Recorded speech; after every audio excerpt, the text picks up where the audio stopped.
Hey there, orchid people. Welcome back to Pilar Orchids. Beautiful morning here in Germany. It's early June, so I thought we'd take a quick look at what's happening now. Summer, yeah, it's super warm, and so we'll start this time a little differently with what's in bloom. Opening up is again the Phalaenopsis Bosner Mocha, Bosner Mosquito, and so that's this I love the growth habit. That's like how it grows these droopy leaves and it hangs over. But it's trading off blooms with its sister plant, which is also right here on the table. So this one was what we just did the update, like, I don't know, a little over a month ago. And now this one has dropped its flowers and the other one has come back on, the original one. So yeah, that's why we titled the last video Phals in Constant Bloom, because they just keep trading off. I will say I didn't point out, but one of the downsides of this hybrid that we've noticed is that they don't keep their flowers very long. So that's kind of unfortunate because they're pretty cool. This one is much more dense on the coloring if you've watched the other ones. So quick update on the Phal Paprika, which was just repotted like 2 weeks ago. Not the best time. Further evidence that Phalaenopsis, especially these no ID store bought, kind of, well, we did get this at a nicer plant store, but it was still a no ID. And yeah, as you can see, like it's popped open a couple more of the buds on the, I guess, the right hand side. And then, yeah, these are hopefully going to open up in the next week or so. So yeah, it's doing good in its new home, its new pot, and seems happy, thankfully. So just to maybe play off of that, the other no ID that we love and that got us first into orchids is the boss's mom's no ID pink Phalaenopsis that she got for her when she first moved to Germany. So, gosh, 5 years ago now. And if you followed along with our channel, thanks to you guys and our new subscribers. And if you like what we're doing here in our living room, then yeah, maybe click that like and subscribe. So thanks. But anyways, back to this quick plant. Shameless plug over. It did blast a bunch of buds like early in the spring, and then it kept growing the spike. And as you can see, the spike is probably like approaching like 80 centimeters or something. So it's really long and droopy. And yeah, I love this plant as well, this no ID Phalaenopsis. But just to contrast, kind of what's maybe some of the wild species stuff. Finally, one of our Manii, Phalaenopsis Manii, has rebloomed. Thankfully, we were kind of nervous. These guys didn't like the cold winter. But finally, this one came back, and it was always a little bit ahead of its sibling Manii. This is actually Manii flava. You can see the tag. So it's like the yellow form, if you will, and it's kind of like this golden yellow with like kind of, I don't know, you can see that barring in there, and this really cool white lip. I love that wild form. But the thing about this, and why we didn't use this particular flava in our breeding last year, was because it gets this like, the flowers just kind of grow at all these weird angles and it like spreads out, and it's a little too wild for my taste, compared to its sibling flava, which has the same flower form and looks identical in flower, but the blooms, like, they come out more, straight and all facing in one direction. So yeah, probably won't use this particular one in breeding. But the sister with the better flower habit has not bloomed this spring. Yeah, it was holding a seed pod, so that's fine.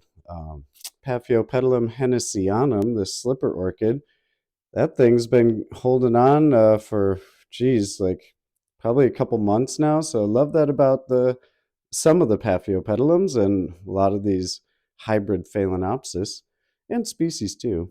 They keep their flowers for quite a while. And thankfully, the Tetrapsis green is starting to send out some more buds for us. These guys produced a lot of flowers in the early spring and late winter, I guess. We did our latest round of breeding, had a lot of this, and yeah, we have one seed pod of it on another plant, but it's growing another spike, as you can see, which is nice. So yeah, that plant's happy in our typical bark mix.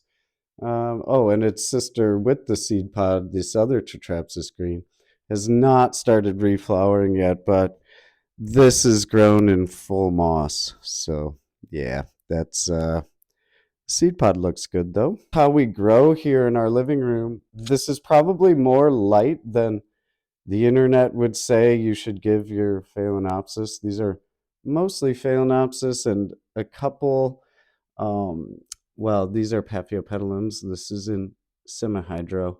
And yeah, Gratrixianum seed pod still carrying on the Gratrixianum.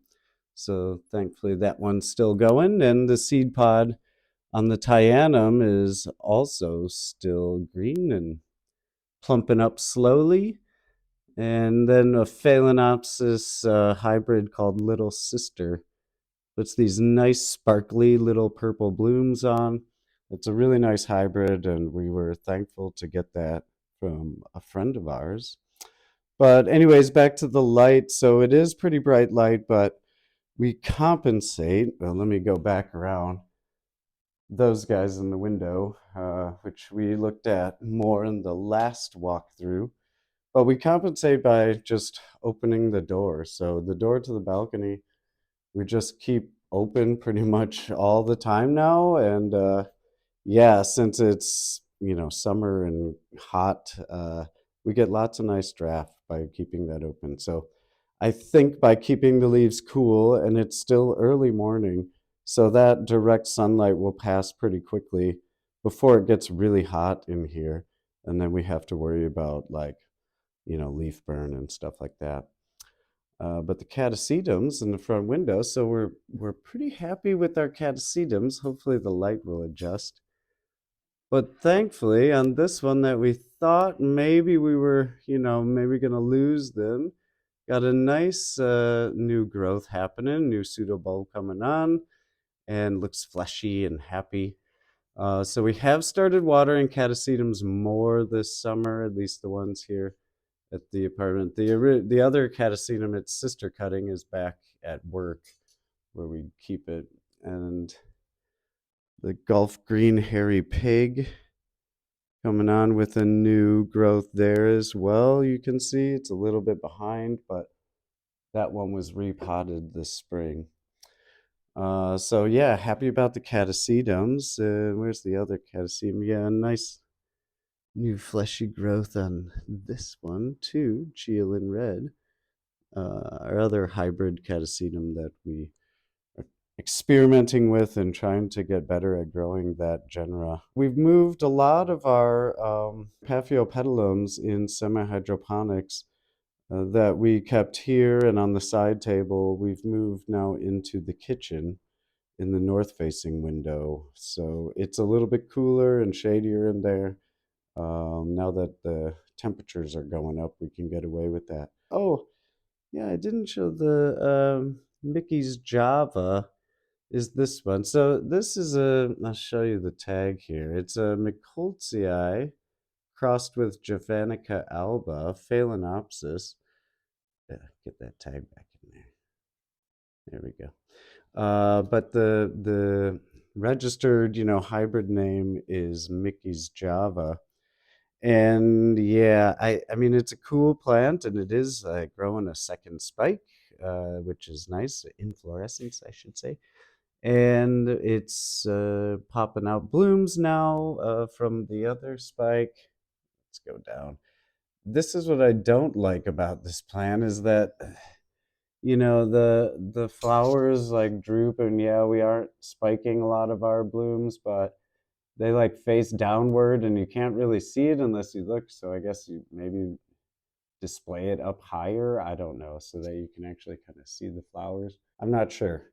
I haven't really looked up what other plants like that look like online, so I'm not sure if that's typical or if most people spike them so they stand upright. I don't know. Maybe it's this plant. What else is happening here? Oh yeah, forgot this guy too. Originally, the Jermaine, or sorry, the Yang Yang supermodel is this guy. These flowers have been on for months now, which we also love. This long flowering habit.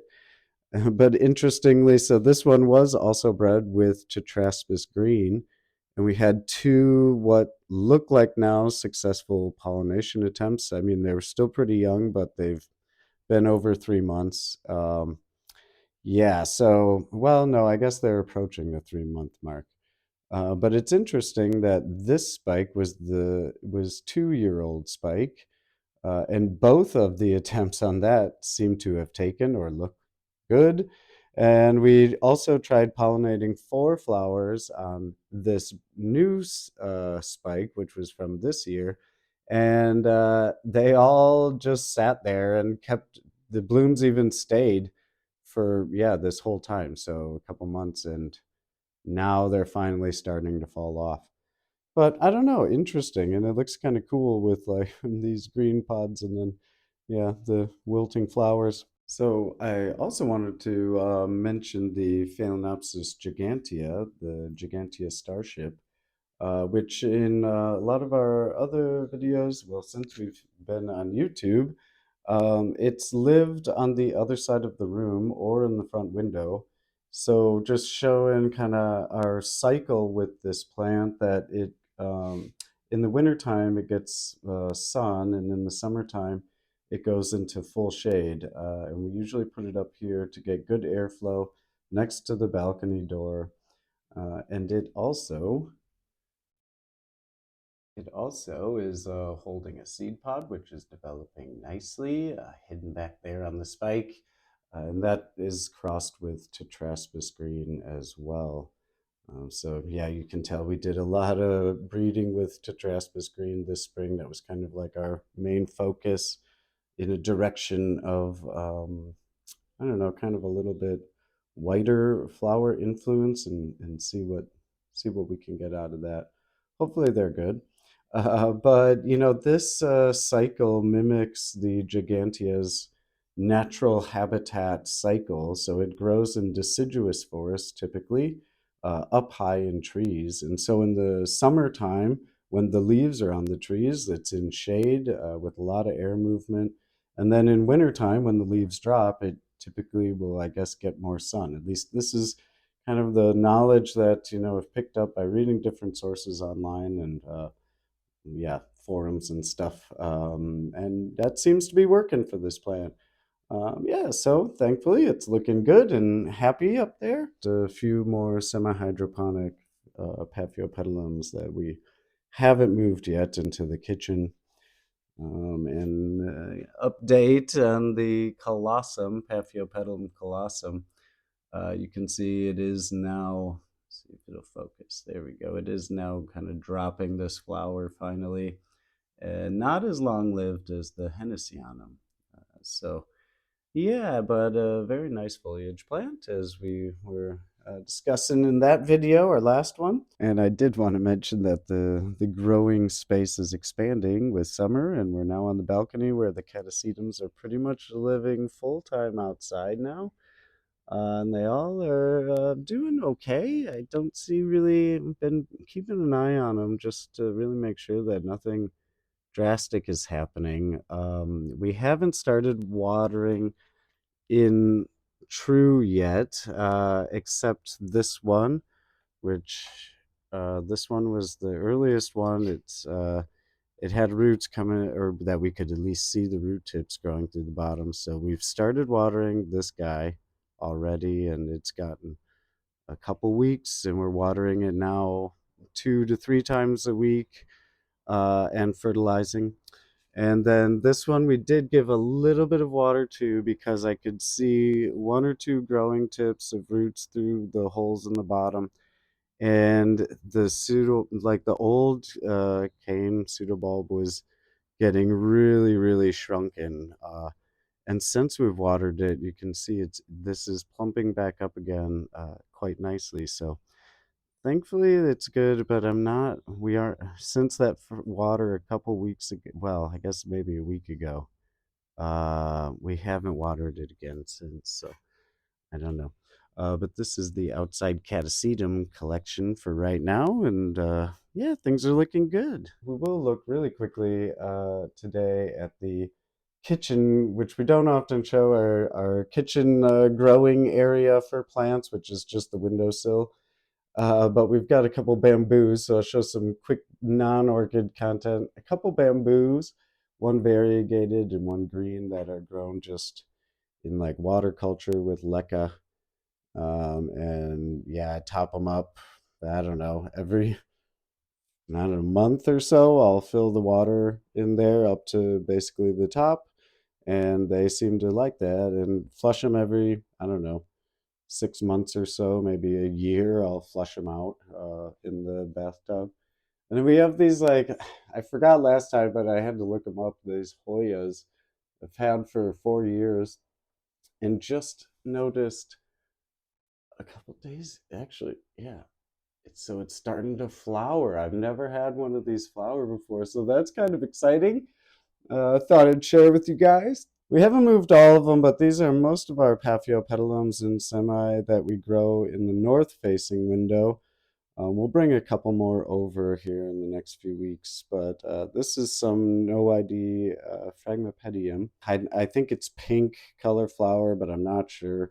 But it's doing well in semi-hydro. I didn't think we'd be able to grow frags here because everybody says, you need really good water quality and RO or whatever. And well, we don't do that. And we had one frag a while ago that died. But this one seems to have done pretty well recovering from the transition because we moved it in November over to semi hydroponics, and that's like not when you're supposed to do that. But it seems to have done fine, and it's coming back this spring. It's really putting on some nice new leaf growth. We only grow here in the summertime, basically, in this windowsill, and then we have a few others over here. But in the winter, it's too cold and it's too dark, and you can see how thin this windowsill is. And so in the winter, we learned quickly that if the leaf tips are touching the window, we got leaf burn really fast on a couple of our paths. And so, yeah, in the winter, we don't grow them here. They all go into the warmer room with the sun in the south facing window. But just, yeah, it's a couple seedlings, hybrid paths that I don't know, probably give away once they come of age. But all of the paths are coming back with some, yeah, nice new little growths. This guy, you can see this is Papiopetalum micranthium, and it is a slow grower, but it also is coming back with a strong new little growth down there. We just have to be really careful with watering that we don't drown those guys and get water down inside them. So yeah, this is the kitchen windowsill grow space. Thanks for checking in, guys. We will see you back here at El Pilar Orchid soon. Have a good one.